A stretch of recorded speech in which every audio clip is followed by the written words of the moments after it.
Эдийн засгийн коридорт чөлөөт бус холбогдох сэдвт хөрөнгө оруулагчдын форум боллоо. Манай улсад Улсын хурлын 2002 оны тогтоолоор алтан болог худалдааны чөлөөт бус, 2004 онд замын үдийн эдийн засгийн чөлөөт бус, 2005 онд цагаан нуур чөлөөт busыг тус тус байгуулсан. Гэвч дээрх чөлөөт busууд жинхэнэ утгаараа ажиллаж өргөж өгч чадахгүй байна. Дүүнчлэн Монгол Хятадын замын үд ирээний эдийн засгийн хамтын ажиллагааны бүс байгуулах тухай хоёр улсын засгийн газар хооронд гарын үсэг зурсан ч өнөө хүртэл зогсонгүй. Тиймээс чөлөөт бүсийн хөгжлийн чиг хандлагыг тодорхойлох, үйл ажиллагааг идэвхжүүлэх, гадаад хотуудын хөрөнгө оруулалтыг нэмэгдүүлэх боломжийн талаар хөрөнгө оруулагчдын санал зөвлөмжийг боловсруулж, иргэд олон нийтэд түгэх шийдвэр гаргах төвшөнд хүрэхэд форумын зорилго чиглэж байгаа юм. 15 жил болсон. Энэ бол айгүй урт хугацаа байхгүй. Яагаад энэ хугацаа алдаж байгаа нэхээр үндсэн 3 шалтгаан байна. Нэгдүгээрт юу вэ нэхээр Монгол улс чөлөөт бүсийг өмнө хэрэгжүүлж байсан туршлага байхгүй. Хоёрдугаарт хууль эрх зүйн хувьд бол шинэ хууль тогтоол гаргах хэрэгтэй.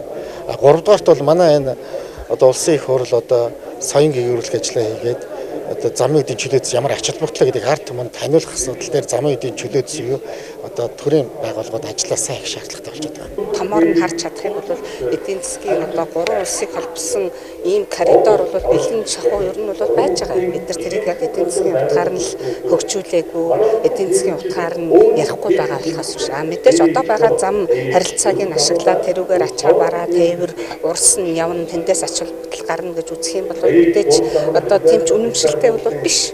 Энэ коридорыг ажиллагаанд оруулах ёстой. Энэ коридор ажиллаж байгаа. Гэхдээ маш бага. Чөлөөт бус холбогдоод ингээд чөлөөт бус гэдэг горим ингээд явчих юм бол энэ дээр чинь шал өөр зүйл үүсэж байгаа. Тэнжинээс одоо тухайлбал хамгийн үнэтэй бол тээвэрлэж байна. Тэр нь хийгдэхгүй байгаа.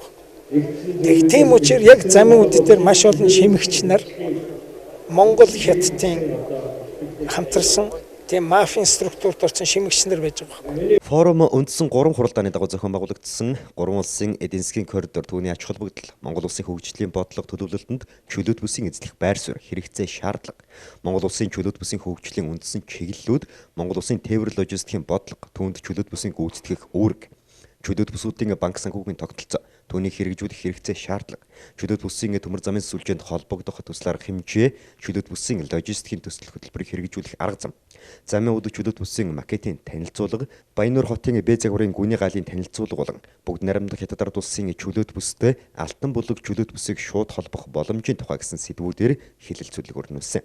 Форумоос гарсан санал шийдлүүдийг шийдвэр гаргах төвшөнд танилцуулах юм.